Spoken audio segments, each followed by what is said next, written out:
ടെഹ്റാനിൽ Hamas രാഷ്ട്രീയ മേധാവ് Ismail ഹനിയയും ബെയ്റൂട്ടിലെ Lebanon തീവ്രവാദി ഗ്രൂപ്പായ ഹിസ്ബുള്ളയുടെ പ്രധാന കമാൻഡറും കൊല്ലപ്പെട്ട ദിവസങ്ങൾ പിന്നിട്ടിട്ടും സംഘർഷഭൂമിയായി തന്നെയാണ് പശ്ചിമേഷ്യ മാറിക്കൊണ്ടിരിക്കുന്നത്.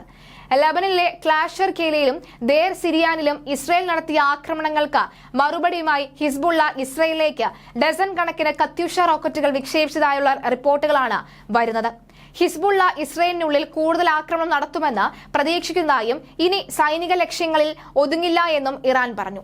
പ്രതികാര പ്രവർത്തനങ്ങൾ വ്യത്യാസവും കൂടുതൽ വ്യാപ്തിക്കും തടയാൻ അസാധ്യമാണ് എന്നും ഇറാന്റെ പ്രാദേശിക മാധ്യമങ്ങൾ റിപ്പോർട്ട് ചെയ്യുകയാണ്. ഇറാന്റെ ഭീഷണി നിലനിൽക്കെ ഇസ്രയേലിന്റെ പ്രതിരോധം ശക്തമാക്കാൻ സഹായവുമായി അമേരിക്ക രംഗത്തെത്തിയിരുന്നു.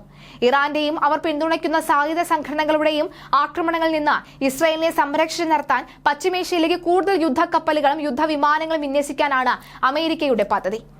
ഇസ്മായിൽ ഹനിയെ തങ്ങളുടെ രാജ്യത്ത് വെച്ച് കൊലപ്പെടുത്തിയ പശ്ചാത്തലത്തിലാണ് ഇസ്രയേലിനെതിരെ ഇറാൻ രംഗത്തു വരുന്നത്. ഇസ്രയേലും ഹിസ്ബുള്ളയും തമ്മിലുള്ള സംഘർഷം വർദ്ധിക്കുന്നതിനിടയിൽ US പ്രതിരോധ സെക്രട്ടറി ലോയിസ് ഓസ്റ്റിൻ ഇറാന്റെ പിന്തുണയുള്ള മറ്റ് തീവ്രവാദ ഗ്രൂപ്പുകളുടെയും ഭീഷണിയെക്കുറിച്ച് ഇസ്രായേൽ പ്രതിരോധ മന്ത്രി യോവ് ഗാലന്റുമായി ചർച്ചയും നടത്തി. ഇസ്രയേലിനെ പ്രതിരോധിക്കാൻ അമേരിക്ക കൂടുതൽ നടപടികൾ സ്വീകരിക്കുന്നുണ്ടെന്നും കൂടുതൽ സംഘർഷം ആവശ്യമില്ല എന്നും വെടിനിർത്തലും ബന്ദികളെ മോചിപ്പിക്കുന്നതും എല്ലാം കക്ഷികൾക്കും പ്രയോജനം ചെയ്യുമെന്നും ലോയിസ് ഓസ്റ്റിൻ പറഞ്ഞു. ഇറാൻ വിന്യസിച്ചിരുന്ന ആക്സിസ് ഓഫ് റെസിസ്റ്റൻസ് ഹനിയയുടെ കൊലപാതകത്തോട് പ്രതികരിക്കാൻ തയ്യാറെടുക്കുമ്പോൾ വർദ്ധിച്ചു വരുന്ന സാഹചര്യത്തിന് മറുപടിയായി കൂടുതൽ യുദ്ധക്കപ്പലുകളും യുദ്ധവിമാനങ്ങളും വിന്യസിക്കാനുള്ള പദ്ധതികളും അമേരിക്ക പ്രഖ്യാപിച്ചു കഴിഞ്ഞു.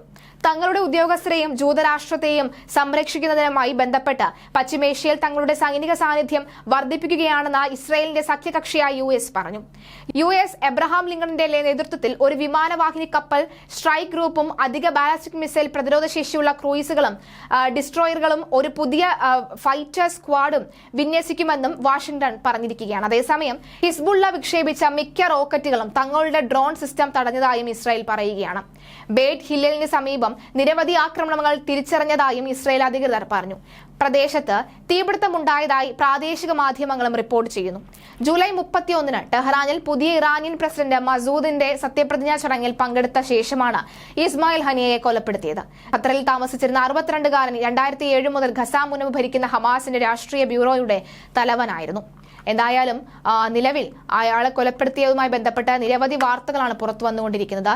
ഈ ഘട്ടത്തിൽ കൂടുതൽ കാര്യങ്ങളും ലഭിക്കുന്നുണ്ട്.